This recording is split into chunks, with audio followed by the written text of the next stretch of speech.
இணையாண்ட குருநாதன் பொற்பாதம் போற்றி இந்த ஜோதிட கலையை எனக்கு கற்றுக் கொடுத்த குருமார்களின் பாதம் தொட்டு உங்களையெல்லாம் சரவண பீடம் யூடியூப் சேனல் மூலம் சந்திப்பதிலே மற்றற்ற மகிழ்ச்சி. இது சரவண பீடம் ஆன்மீக ஜோதிட ஆராய்ச்சி மையம், கோவை. அன்புகளே, இந்த பதிவிலே மூல நட்சத்திரம் தனுசு ராசி இதில் பிறந்தவர்களுக்கு செவ்வாய் திசை வரும் வயது என்ன, அந்த திசை என்ன செய்யும், என்ன பலன்கள் என்பதை பற்றிய ஒரு பதிவு இது. இந்த பதிவை ஸ்கிப் பண்ணாம பாருங்க, அப்பதான் உங்களுக்கான விளக்கங்கள் முழுமையா புரியும். செவ்வாய் நின்ற இடம் எப்படி, கூட சேர்ந்த கிரகங்கள் எப்படி, நின்ற நட்சத்திர அமைப்பு எப்படி, இதெல்லாம் சொல்லியிருக்கேன். அப்பதான் உங்களுக்கு அது தெளிமையா புரியும். ஸோ எனவே ஸ்கிப் பண்ணாம பாருங்க.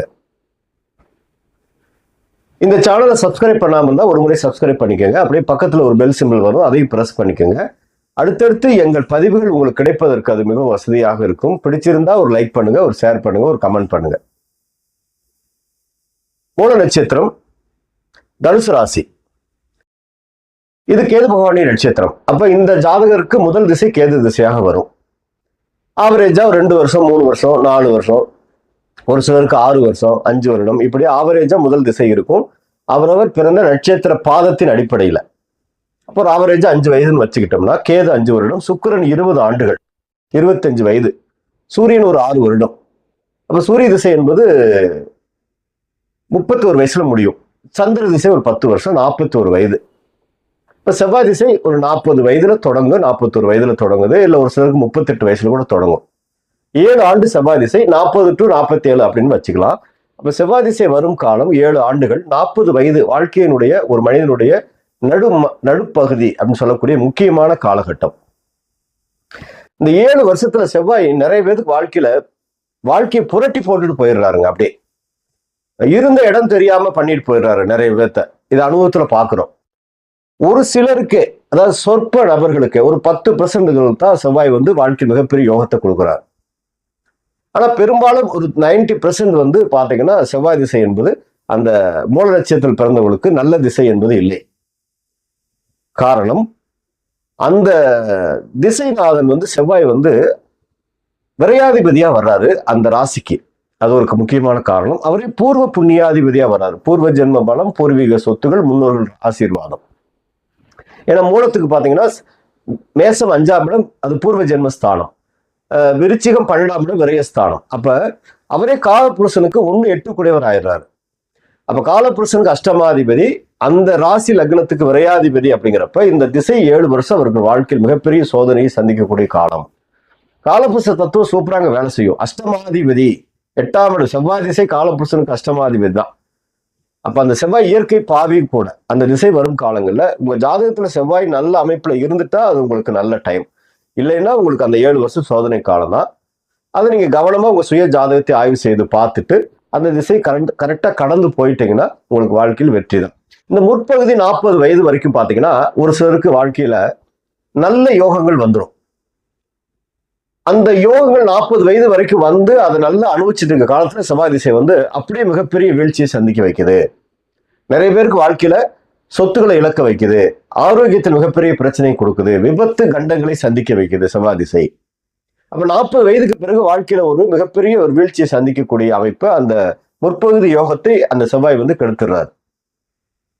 ஒரு சிலருக்கு பாத்தீங்கன்னா முற்பகுதி அந்த 40 வயது வரைக்குமே வாழ்க்கை போராட்டம் தான் இருக்கும்.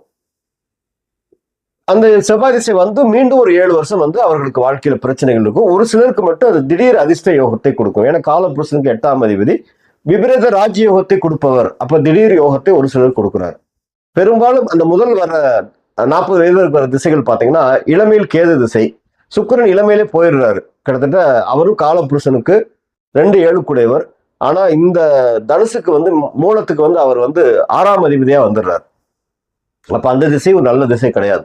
ஒரு 25 வயது வரைக்கும் சம்பாதிக்கிற ஆரம்பிக்கிற வயசுலேயே சுக்கிர திசை போயிடுது. பிறகு சூரிய திசை ஒரு 6 வருஷம்.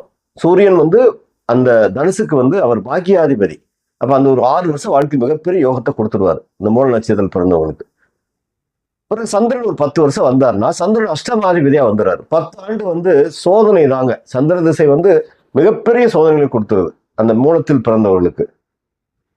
அதுல சந்திரன் அந்த ராசியிலே இருப்பாரு. சந்திரன் கிரகண தோஷமா மாறிடாது. சந்திரன் அங்க கேதுவோட நட்சத்திரத்தில் இருப்பார். மூலத்துல கிரகணமாக மாறி 10 ஆண்டு அஷ்டமாதிபதி லக்னத்தில் வாழ்க்கையை முடிச்சுட்டே போயிடுறாரு நிறைய பேத்துக்கு.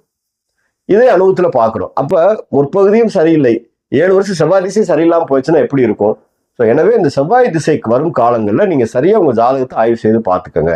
செவ்வாய் எப்படி இருந்தா யோகத்தை செய்வாரு, எப்படி இருந்தா அவயோகத்தை செய்வார் அப்படின்னா, செவ்வாய் வந்து இங்க வந்து ஆட்சி உச்ச வீடுகள் இருந்தா சில நன்மைகளை கொடுத்துடுறாரு.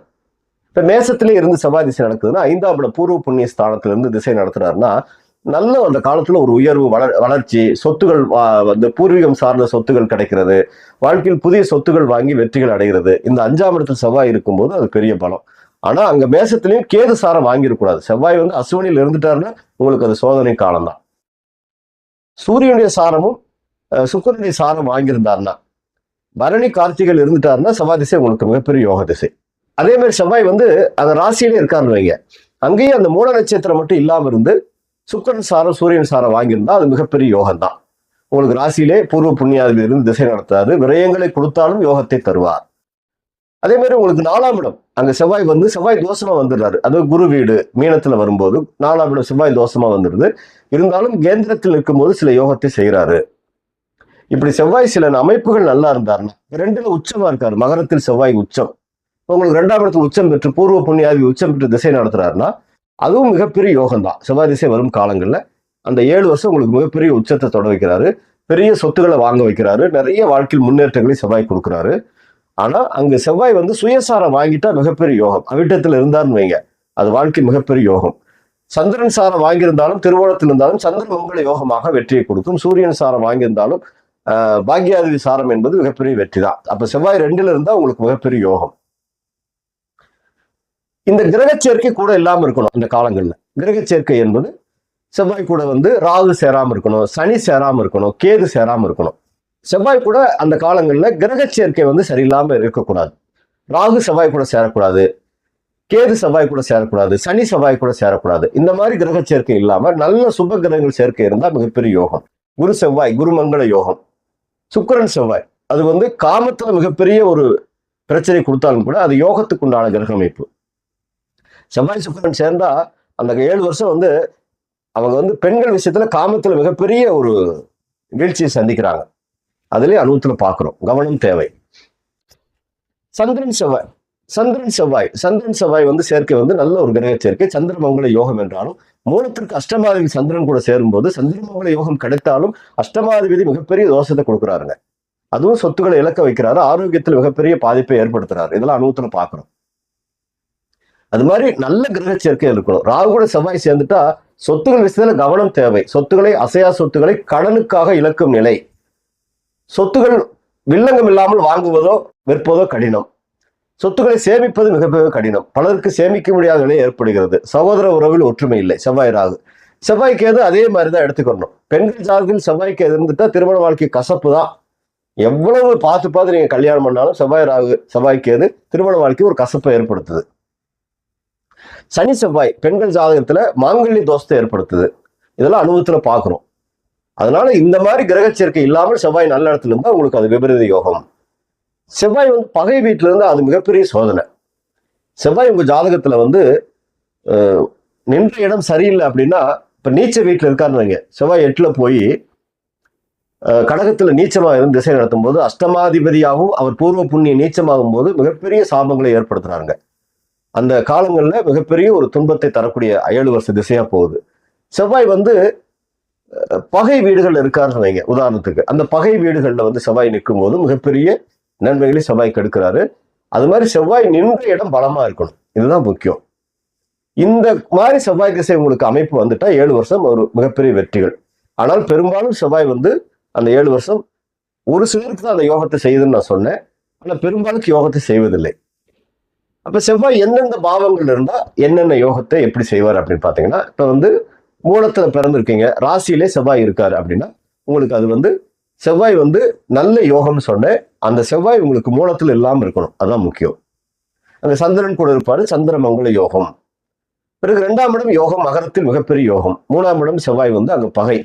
அப்ப செவ்வாய் வந்து சனி வீட்டுல இருக்காரு, மறைவு ஸ்தானத்துல இருக்காரு, பூர்வ புண்ணியாதி மறைஞ்சிருக்காரு. மிகப்பெரிய ஒரு பல முயற்சிகளுக்கு பின் தான் சில வெற்றிகள் கிடைக்கும், இருந்தாலும் நல்ல திசை இல்லை. அடுத்து 4ஆம் இடம் உங்களுக்கு அங்க செவ்வாய் தோஷமாக செவ்வாய் நின்று வேலை செய்யும். அது குரு வீடு குருமங்கள யோகம் கிடைச்சு செவ்வாய் தோஷமாக இருக்குனால தோஷத்தை நிவர்த்தி பண்ணிட்டீங்கன்னா உங்களுக்கு அந்த காலம் வெற்றி.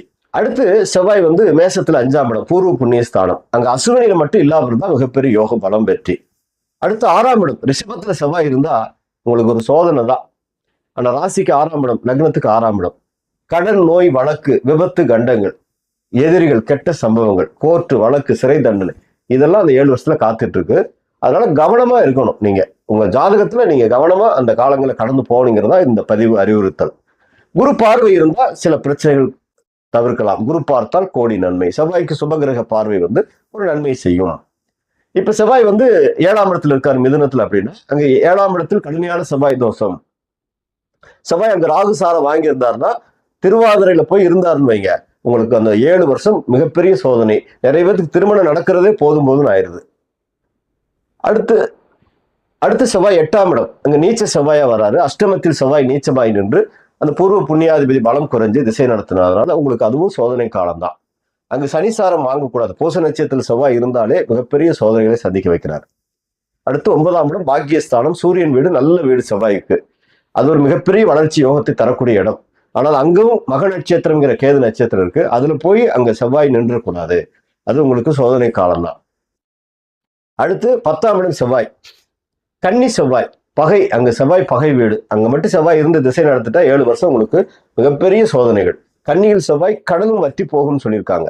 அந்த செவ்வாய் கூட கிரகம் வேற சரியில்லாம இருந்துட்டா உங்களுக்கு அந்த 7 வருஷம் ரொம்ப கவனமா இருங்க. நிறைய பேருக்கு வாழ்க்கையில ஆரோக்கியத்தை கடுமையா பாதிச்சு தொழில மிகப்பெரிய வீழ்ச்சியை கொடுத்து விபத்து கண்டங்களை சந்திக்க வைக்குது. அனுபவத்துல பாக்குறோம். 11ஆம் இடம் உபஜயஸ்தானம். அங்க துலாத்தில் செவ்வாய் வந்து நல்ல செவ்வாய் தான் உங்களுக்கு. பொதுவா செவ்வாய் வந்து எந்த கிரகம் 11 இருந்தாலும் யோகத்தை செய்யாமல் போகாது. அது ஒரு நல்ல ஒரு அமைப்பு. ஆனா அங்க வந்து ராகுடைய நட்சத்திரம் இருக்கு. அதுல செவ்வாய் இருந்துடக்கூடாது. அந்த மாதிரி வந்து சில நட்சத்திர அமைப்புகளும் பார்த்துக்கணும். என்ற நட்சத்திரம் ரொம்ப முக்கியம். சாரத்தை பார்த்து பலனை சொல்லணும்னு சொல்லியிருக்காங்க. சாரம் ரொம்ப முக்கியம். அடுத்து 12ஆம் இடம் அங்க செவ்வாய் வந்து ஆட்சி வீடு இருந்தாலும் அது விரயஸ்தானத்துக்கு வராது. அங்க செவ்வாய் அனுச நட்சத்திரத்துல போய் சனிசாரம் வாங்கி இருந்துடக்கூடாது. ஸோ இந்த மாதிரி செவ்வாயுடைய அமைப்புகள் நின்ற பாவம் கூட சேர்ந்த கிரகங்கள் நின்ற நட்சத்திரங்கள் இந்த அமைப்புகளை செவ்வாய் உங்க ஜாதகத்துல எப்படி இருக்கான்னு பார்த்து அந்த 7 ஆண்டுகளை சிறப்பான வழிபாடுகள் மூலம் அதை சரி பண்ணி கொண்டு போகும்போது உங்களுக்கு பெரிய தோல்விகள் இல்லாமல் நன்மை அடையலாம். அப்ப செவ்வாய் ஸ்தலங்களுக்கு போறது, வைத்தீஸ்வரன் கோயில், பழனி, திரு ஆவினன்குடி, இந்த மாதிரி இடங்களுக்கு வருடம் ஒரு முறை 2 முறை போய் நல்ல பிரார்த்தனைகள் வழிபாடு, துவரம் பருப்பு தானங்கள் கொடுப்பது, வஸ்திர தானங்கள் கொடுப்பது. அதே மாதிரி செவ்வாய் தோஷமாக உங்களுக்கு 2, 4, 7, 8, 12 செவ்வாய் இருந்தால் செவ்வாய் தோஷம். அப்ப செவ்வாய் வந்து உங்களுக்கு வந்து நீங்க ஒரு வேளை மூலம் தனுசுல பிறந்திருக்கீங்க அப்படின்னா அது லக்னமாவோ ராசியா இருக்கும் பட்சத்துல உங்களுக்கு வந்து 2ஆம் இடம் மகரத்தில் செவ்வாய் தோஷம், 4ஆம் இடம் மீனத்தில் செவ்வாய் தோஷம், 7ஆம் இடம் மிதுனத்தில் செவ்வாய் தோஷம், 8ஆம் இடம் கடகத்தில் செவ்வாய் தோஷம், அப்புறம் 12ஆம் இடம் விருச்சிகத்தில் செவ்வாய் தோஷம். இந்த மாதிரி செவ்வாய் தோஷமும் இருந்துச்சுன்னா செவ்வாய் தோஷ நிவர்த்தி ஆரம்பத்திலே எடுத்துக்கோங்க. அதுக்கான ஸ்தலங்கள் செவ்வாய் நிவர்த்தி வைத்தீஸ்வரன் கோயில், பழனி, திரு ஆவினன்குடி, கொடுமுடி நல்ல இடம். அது மாதிரி செவ்வாய் நின்ற அமைப்புக்கு தகுந்த மாதிரி அற வீடா பொருள் வீடான்னு பார்த்து அதுக்கு தகுந்த மாதிரி சூட்சும வழிபாடுகள் இருக்கு. அந்த மாதிரி நவ திருப்பதி, நவ கைலாயங்கள் இந்த மாதிரி இடங்களுக்கு போயிட்டு வர்றது பெரிய ஒரு பலத்தை அந்த திசை காலங்கள்ல கொடுக்கும். செவ்வாய்க்கான கடவுள் முருகப்பெருமான். முருகனை கெட்டியா பிடிச்சுக்கோங்க. நீங்க முருகனை வந்து நீங்க சரணாகதி ஆயிட்டீங்கனாலே செவ்வாய் உங்களுக்கு வெற்றியை தருவார் என்று சொல்லி நான் வழங்கும் செந்திலாண்டவனை பிரார்த்தனை செய்து உங்களிடமிருந்து விடைபெறுவது கோவை முருகனடிமை. நன்றி, வணக்கம்.